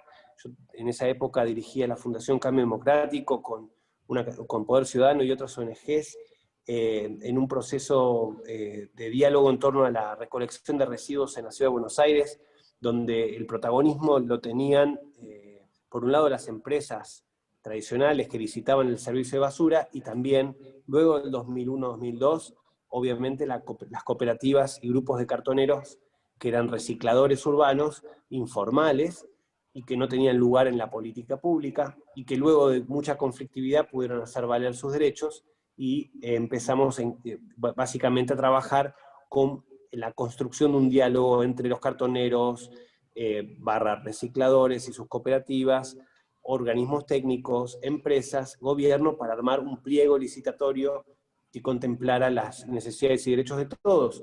Y fue muy difícil, y el trabajo fundamental fue trabajar justamente esas asimetrías, y para eso hubo muchos actores que trabajaron fuerte con los actores más vulnerables o más débiles en ese sentido, para convertirlos en actores que puedan usar el proceso a su favor, y que no sean usados por el proceso. que es muchas veces lo que ocurre cuando el proceso no contempla las asimetrías.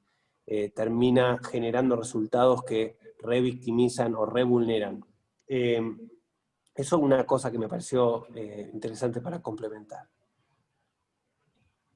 Yo subrayo lo de la imparcialidad en el rol del mediador, porque el mediador tiene que generar confianza en ambas partes. Si hay desconfianza de una de las partes, el proceso fracasa. Por eso bueno, hoy hablábamos... En esa dirección, Juan, se habla, no se habla mucho de imparcialidad, sino se habla de multiparcialidad, que tiene que ver también con algo que hace a la deconstrucción propia del rol de mediador, que tiene que ver con la capacidad de suspender el juicio, ¿no? En general, una de las primeras cosas que nos vienen es juzgar, ¿no?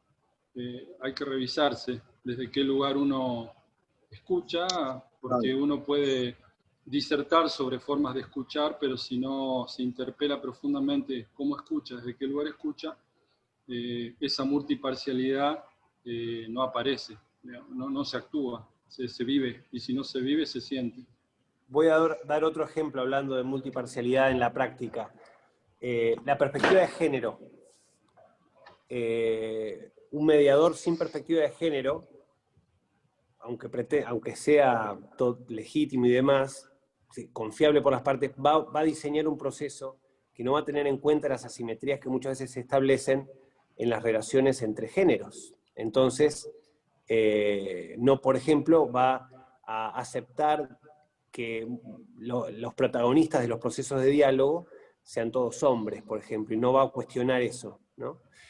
Si no tenemos perspectiva de derecho indígena y entramos a mediar entre empresas, gobiernos y comunidades, y no conocemos el derecho indígena, entonces vamos a pretender que los indígenas son una especie de comunidad tipo una asociación de fomento rural o algo así, y vamos a violar sus derechos, generando un diálogo con ellos, ¿sí? O sea que la perspectiva de género, la perspectiva de, por ejemplo, de la perspectiva de la conservación de la naturaleza, si no incorporamos en nuestra lectura de la realidad que está pasando con los ecosistemas donde estamos interviniendo y no generamos un diseño de procesos que incorpore esa dimensión ecosistémica, y también vamos a generar acuerdos entre las partes, pero van a cargar, digamos, de costos, digamos, o de impactos sobre la naturaleza. Entonces, claro que las partes mismas hablan por esos derechos, pero uno tiene que tener esas perspectivas incorporadas como lentes para leer el conflicto y también leer, digamos, en el futuro las posibles resoluciones compatibles con los derechos de los actores. No es solo una cuestión de necesidades, no es solo una cuestión de poner y conciliar intereses, también tiene que ver con armonizar derechos, reconociéndolos en tensión. Pero eso es posible en la medida en que tengamos estas perspectivas, si no, vamos a estar pretendiendo construir la paz, bueno, generando procesos de pacificación mentirosos, digamos, o opresivos, o, sí, que no van a transformar el conflicto, sino lo van a perpetuar. Pablo, me das pie a hacerte una pregunta. ¿Quién está a favor de los derechos del recurso? En ese sentido, ¿son objeto de derecho? El recurso natural que es desplazado por una ocupación ilegal. No estoy hablando de una cuestión ya de propietario, sino de recurso natural. ¿Cómo sí, hablando de esas perspectivas, de esa visión, yo recurso natural, ¿quién está en mi defensa? Yo árbol, yo bosque. ¿Cuál es la voz de ese recurso natural que desaparece? Bueno, increíble, interesante esto que introducís porque habla de la última generación de derechos, incorpora la idea del derecho a la naturaleza. Si vos no tenés ese derecho incorporado, digamos, en el diseño de tu proceso, y no tenés identificada con claridad las voces que van a hablar por ese actor, vos le llamás recurso, otros le llaman bien, pero en todo caso, si nadie tiene esa perspectiva, entonces vamos a cargar las tintas sobre ese espacio. Y vas a generar acuerdos inclusivos para el propietario, ponele, y para la gente que esté encima de la tierra, sea el ocupante, o sea también el que quema para producir. Ojo, porque otra vez, tenemos distintos tipos de ocupaciones. Sí, tenemos la la ocupación tala VIP, ilegal. Ni la tala siquiera ilegal. hablemos. Exacto. Sí, sí, Entonces, ¿cómo Totalmente, incorporamos sí, sí, sí, sí. el derecho a la naturaleza en los procesos de diálogo? Es interesantísimo, porque ¿quién puede hablar por la naturaleza? Bueno, ahí tenemos varios actores. Vean, el mundo de la conservación es interesante, y también tenemos el mundo indígena, que en su cosmovisión también puede incorporar ese registro. En Nueva Zelanda, por ejemplo, hubo un juicio que ganó una comunidad indígena reclamando porque un río tenga derecho propio. Y el juicio lo gana, y efectivamente hoy por hoy esta comunidad indígena maorí es la guardiana del derecho de la naturaleza, en este caso del río, de fluir tranquilo, ¿no? Entonces, bueno, la gobernanza, por ende resultante, incorpora al Estado neozelandés, a la reina y a la comunidad indígena que habla por el río. Y juntos toman decisiones sobre cómo manejar ese río, pero incorporando la perspectiva del río. En la India se ha avanzado en ese mismo sentido, y todos son procesos que inclusive se judicializan, y son las cortes las que terminan resolviendo, porque son cambios de jurisprudencia significativos, paradigmáticos, a tal punto que hay muy pocas constituciones que están registrando esto como en su carta de derechos, digamos, el derecho a la naturaleza. Pero así todo, es como decís Juan Emilio, hay que incorporar esa perspectiva, porque si no, estamos generando pan para hoy y hambre para mañana. No hay paz sustentable si no incorporamos la paz ambiental. Y eso lo podemos ver justamente otra vez, mirando la crisis ecológica y la crisis climática. Ahí quería hacerte una preguntita, Pablo, también. Y un aporte primero. En Neuquén el Código Penal de Neuquén prevé que cuando hay un conflicto entre comunidades se abstiene de intervenir porque entiende en cierto tipo de delitos está prevista la resolución interna respetando la ley, la modalidad de resolución de la comunidad originaria. Me quedé pensando en una cosita que dijiste, Pablo, al principio, que firmaron un acuerdo en aquella mediación donde creo que vos interveniste, que estaba... Pero en Chubut. En Chubut. Y cuando eso se elevó al juzgado, ¿no lo homologó? ¿Cómo fue eso? No lo homologó el gobernador, y Pero tampoco ¿las lo partes homologó... habían firmado un acuerdo? Habían acordado en la mesa, una cantidad de medidas que después el gobernador no ratificó. Desconoció el acuerdo el gobernador. No quiso firmar. Pero no solo por él. Él no lo hacía porque había un marco de entendimiento político de que no se quería dialogar y negociar y acordar nada. En el caso... O sea que esos son los límites de la mediación, ¿no? Sí. Porque hay cosas, claro, que trascienden a los acuerdos del territorio, de los actores que consensúan, y hay veces que el poder de algunos lo puede más, ¿no? No, bueno, o no es popular. A veces la paz no es popular. De las minorías, entonces... Exacto, fíjate, el tema indígena me parece es interesante, pero quiero dar un ejemplo que todos conocemos, Colombia. Colombia tiene un conflicto armado hace más de 70 años, tiene millones de desplazados, tiene cientos de miles de muertos, ¿sí? Este conflicto costosísimo tuvo una instancia de negociación larga de 4 años en La Habana, que resultó en un acuerdo que permitió el desarme del principal grupo guerrillero. El acuerdo implicaba un referéndum para aprobar o no el acuerdo, un referéndum popular, digamos, masivo, un plebiscito, y la gente votó que no. En un 51% del pueblo colombiano votó al no al acuerdo de paz. O sea, la paz no necesariamente es popular, con lo cual el político no necesariamente va a querer la paz. Pablo. Sí, Daniel, ¿qué haces? ¿Cómo estás? ¿Cómo andás? Vos sé que Buenos días. Voy a prender la cámara, ahí está. Buenas noches a todos. Estoy muy interesante la charla. No, quería hacer un aporte respecto a eso de Colombia. Sí. O sea, esto es muy particular. Bueno, con Francisco tenía la posibilidad de charlarlo estando en Salta el año pasado, pero dos preguntas surgen con eso para mí. ¿Era lo más adecuado llevarlo a un referéndum, un proceso tan delicado? ¿No? Eso por un lado. Y después lo otro, yo encuadro ese punto, esa situación, entre el equilibrio entre justicia y paz. Para mí, justicia y paz no es lo mismo. Es decir, lo que yo observo es que, en ese caso de Colombia, había un sector muy amplio eh, que pedía justicia, pero estaba muy aferrado a la idea de justicia. Y cuando uno se encuentra tan aferrado a esa idea de justicia, es muy difícil encuadrarlo luego en una propuesta pacificadora, ¿no es cierto? Por más trabajo que se haya hecho, y de hecho después las modificaciones que se hicieron, que después no se sometió a referéndum, pero las modificaciones que se hicieron fue en ese sentido, en hacer más estricto ese aspecto, ¿no? Yo digo, esta dicotomía, porque está por ahí dando vueltas a veces si justicia, paz, si con la Totalmente. paz logramos justicia. De hecho, hay un planteo que dice algo así como la paz es la obra de la justicia, dicen algunos.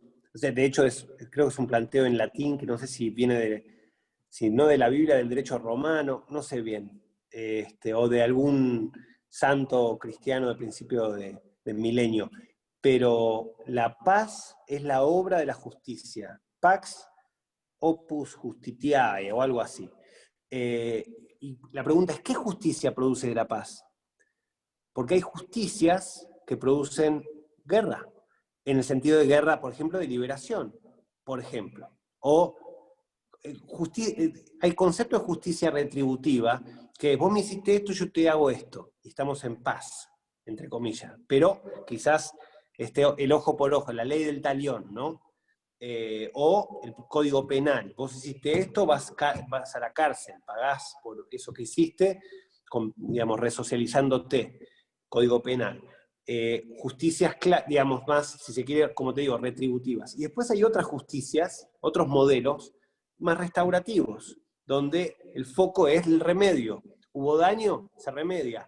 Hay una víctima que sufrió, entonces esa víctima tiene que estar reconstituida. El foco está en la remediación del daño, en la restauración de lo perdido, ¿no? Entonces, fíjate Colombia, que el acuerdo de paz generó una justicia complementaria que se llama la Justicia Especial de la Paz, la JEP, que no busca, dice, si vos confesás, o sea, contás todo lo que hiciste y te arrepentís y te comprometés a compartir la información, memoria, verdad, y le das a otro, a la víctima, la posibilidad de recibir un remedio en base a lo que hiciste, entonces no vas a ir preso, ¿sí? Justicia especial para la paz. Ahora, la sociedad tiene en su cabeza la justicia retributiva, ¿sí? Y ahí es donde aparece el problema, porque la gente quiere cárcel, que paguen, ¿sí?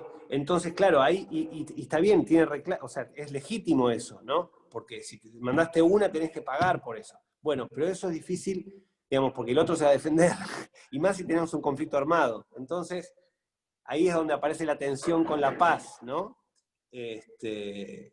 A ver, tengo en la puerta tengo a alguien que quiere entrar, así que mientras circula la palabra voy a abrir, permiso. Dale, Pablo. Bueno, mientras tanto, Silvia Espinosa había hecho una pregunta que es ¿cuál es el organismo nacional de resolución de conflictos? Y sí, allí se inscriben los mediadores, y Silvia Kloster me contestó por privado que es el Ministerio de Justicia y Derechos Humanos, la Subsecretaría de Acceso a la Justicia, Dirección Nacional de Mediación y Métodos Participativos de Resolución de Conflictos, y que sí allí se inscriben y que debiera averiguar cuáles son los requisitos. A mí me quedó una pregunta, y Silvana Font levantó la mano también, que tiene que ver con las políticas públicas y los territorios, ¿no? ¿Cuánto afectan esas políticas públicas que vienen de abajo hacia arriba y cómo ayudaría la construcción desde el territorio de esas políticas públicas para resolver conflictos. Viene por el lado del ejemplo que dieron de Pozo Azul y cómo las políticas públicas se han resuelto o no el conflicto, bueno, y las políticas también que facilitan, por ejemplo, los cambios de uso de suelo y demás cuestiones que complejizan aún más la situación, ¿no? Bueno, yo siempre soy un promotor y defensor de las soluciones territoriales a los conflictos en general, ¿no? El enfoque territorial ayuda mucho, porque muchas veces el problema está, y el problema de génesis del conflicto está en los abordajes sectoriales, las lógicas sectoriales, ¿no? Entonces, vamos a estimular el desarrollo de las energías eólicas, porque es bueno y porque la Argentina tiene un compromiso con mitigar los efectos de cambio climático, y está buena la transición, y las eólicas, y tenemos inversores por acá y por allá, y se estimula eso en parques eólicos gigantes, pero no se contempla que en ese territorio había puesteros, fiscaleros, comunidades, entonces queriendo hacer el bien se hace el mal. ¿Por qué? Por una lógica sectorial, nos olvidamos del territorio. Entonces, ¿qué tiene el territorio? Justamente, hay lugares que tienen vocación para una cosa y lugares que tienen vocación para otra cosa, y en la medida que le preguntás a los territorios, ¿de qué tenés vocación? Y eso es una tarea de los estados muchas veces, y de las propias comunidades que se pueden movilizar en ese sentido, de desarrollar planes de desarrollo local o territorial, entonces tenés más capacidad para luego compensar esas dificultades de acceso a los sectores, ¿no? A la hora de poner prioridades sobre qué hacer y qué no hacer en tal lugar o tal otro. O sea, la clave acá está en la descentralización del desarrollo, ¿sí? Y que los estados nacionales y los sectores puedan evitar la tentación de pensar que de la parte, digamos, como parte son el todo o representan al todo. No. Entonces, por eso el diálogo temprano es tan importante, y sí, el enfoque territorial. Y un elemento más sobre el territorio. Cuando tenemos la lógica del capitalismo internacional, vamos a llamarlo, de la globalización económica, le da mucha fuerza al inversor. Y el inversor va a través de sectores, energía, forestación, pesca, lo que sea, va a proyectos. Y tiene una lógica sectorial, una cadena de valor sectorial, ¿no? El oil and gas, el desarrollo urbano, inmobiliario, etc. Entonces, esas lógicas sectoriales son muy fuertes, las cadenas de valor hay mucho para trabajar ahí adentro, para justamente abrirles un poco la mirada hacia el territorio, pero por otro lado tenés que tener un territorio bien organizado, porque si querés recibir, como acá, en la zona mía, donde vivo, yo vivo en Cipolletti, bueno, acá tenemos Vaca Muerta. Vaca Muerta es un tremendo programa de inversión en desarrollo de gas y petróleo no convencional. Enorme, miles de millones de dólares. Bueno, ¿cómo está organizado el territorio? ¿Es capaz el territorio de recibir sin conflictividad mayor tamaña inversión y convertirla en algo sostenible más allá de la extracción del gas y el petróleo? O sea, ¿tenemos esa capacidad de gestión territorial de este proyecto? Esa es la pregunta. Y la respuesta es no. Se prioriza entonces la inversión porque genera rentas y porque permite que el Estado pueda bancar los servicios públicos, y se prioriza eso, pero es para el hoy, pero no desde una perspectiva de futuro de territorio. Entonces, ahí es donde la política tiene que hacer un salto de madurez y a realmente hacer una apuesta a lo territorial, no solo cuando hay que buscar los votos al territorio, sino a la hora de gestionar. Eso me parece. Yo creo que eso encierra también, Pablo, el concepto de desarrollo sostenible. No necesariamente tenemos que pararnos sobre lo económico, sino tenemos que articular lo económico, lo social y lo ambiental, atendiendo a lo que vos estás diciendo, ¿no es cierto? ¿Cómo compensás esa fuerte inversión en Vaca Muerta, en lo ambiental y en lo social, como para que conjuguemos en un punto común que lo llamemos desarrollo sostenible? Exactamente.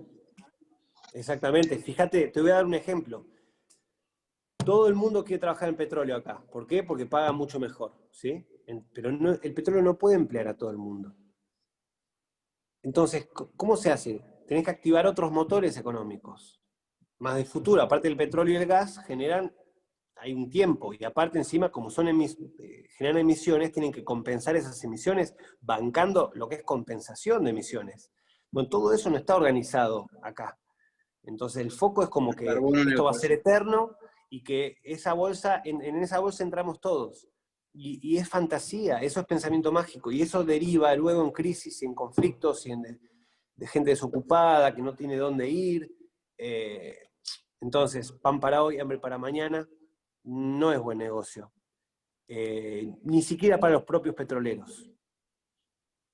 Entonces, está bueno repensar.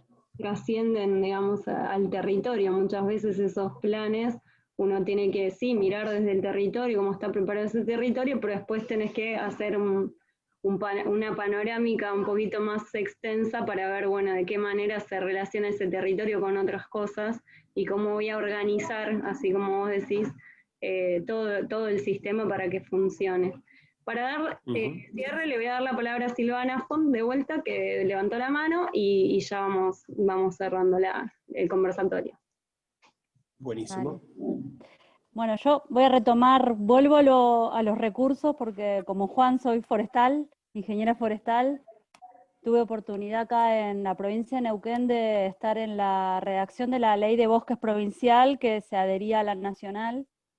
Y siempre sentí en los procesos participativos mucha contradicción, como esto, la desvalorización del recurso para poder utilizarlo, ¿no?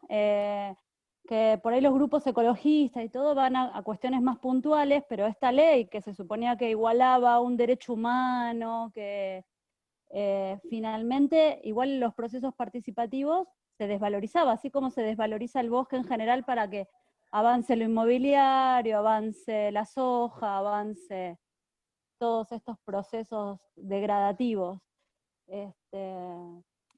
Nada, tengo esa contradicción con estas leyes, que en realidad tienen un montón de cosas que son muy útiles, pero al mismo tiempo me parece que no terminan de ser herramientas en territorio, porque no reflejaron, al ser tan generales, lo que pasa en cada lugar, ¿no?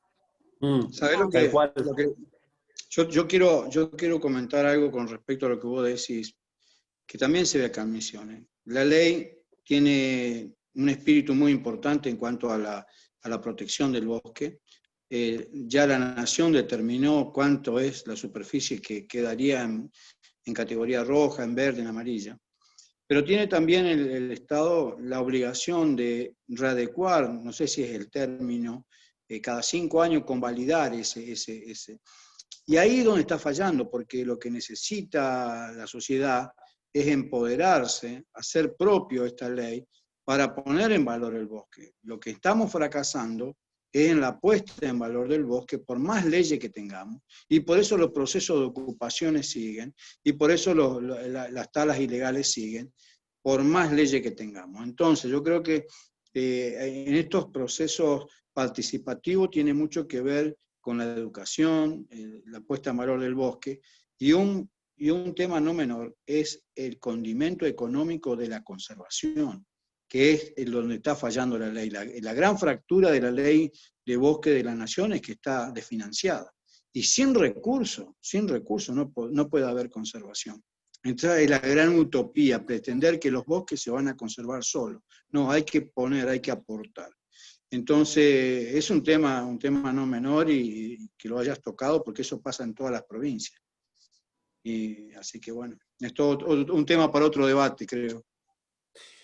Totalmente, el tema de la ley de bosques es un temón, porque efectivamente vino a resolver un problema que era la tala y la degradación de los bosques nativos, y ha servido para mucho, pero también nos hemos encontrado con grandes limitaciones, y tienen que ver justamente con el uso que se le dio a la herramienta del ordenamiento territorial de los bosques, digamos, concretamente la zonificación y cómo se dieron esas discusiones y qué rol asumió el gobierno, asumieron los gobiernos provinciales, y luego en la ejecución, la implementación de esta ley, por un lado la desfinanciación de la ley, y por otro lado la debilidad con la que los gobiernos provinciales, digamos, construyeron sus mecanismos de implementación, muy frágiles, muy poca info, y después la cantidad de plata que baja concretamente a los predios, y cuánto incentivo hay ahí.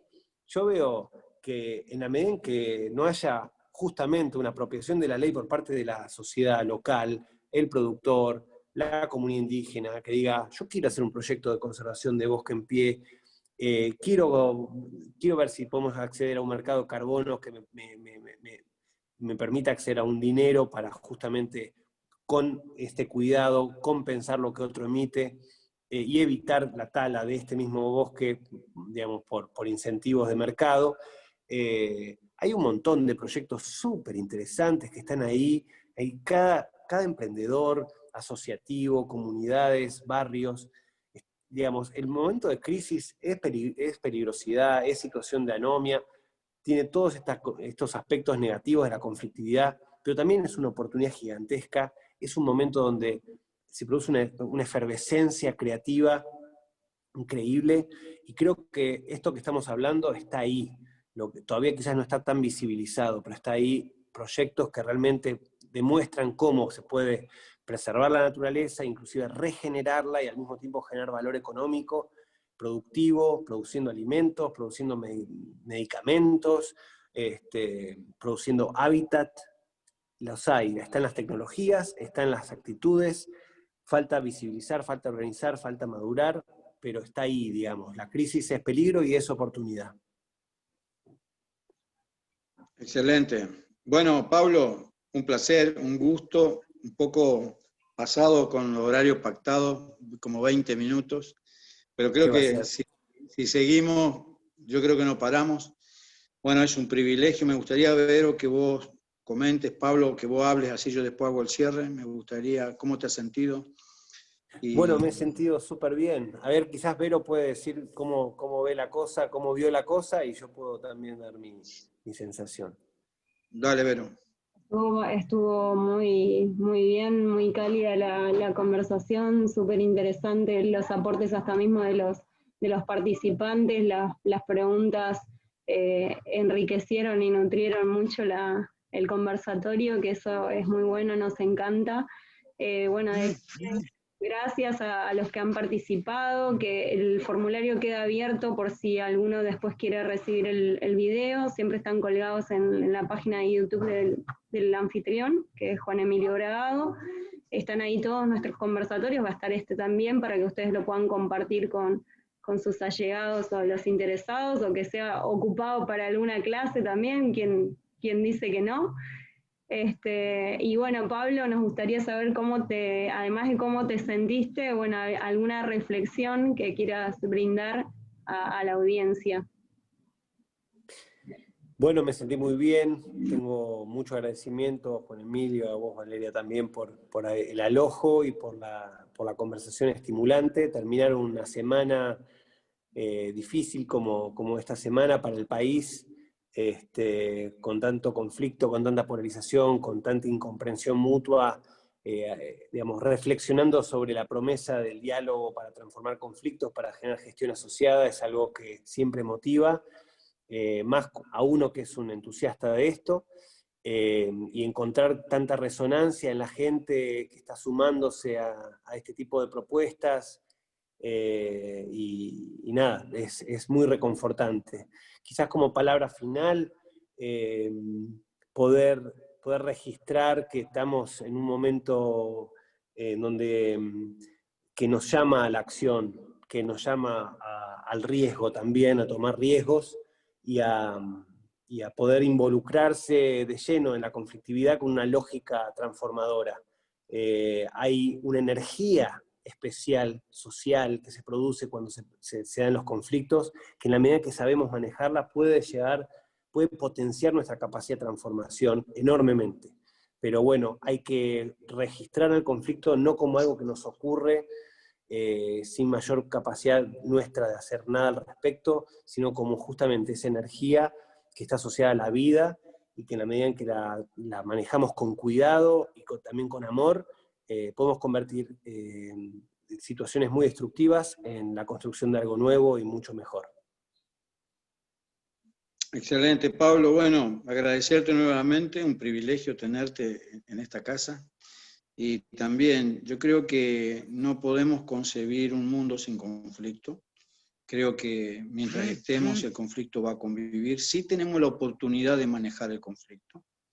Y el conflicto no quiere decir que podemos ponerlo como sinónimo de crisis. La crisis a su vez crecimiento. Son oportunidades.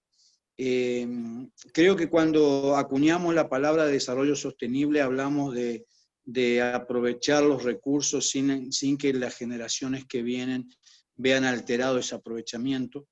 Y esa frase o esa definición de desarrollo sostenible que todos tenemos hoy por hoy acuñado también, creo que conlleva a que tengamos que despojarnos de nuestros propios intereses, que no es fácil, para concentrarnos en los intereses de las generaciones futuras, en las generaciones venideras.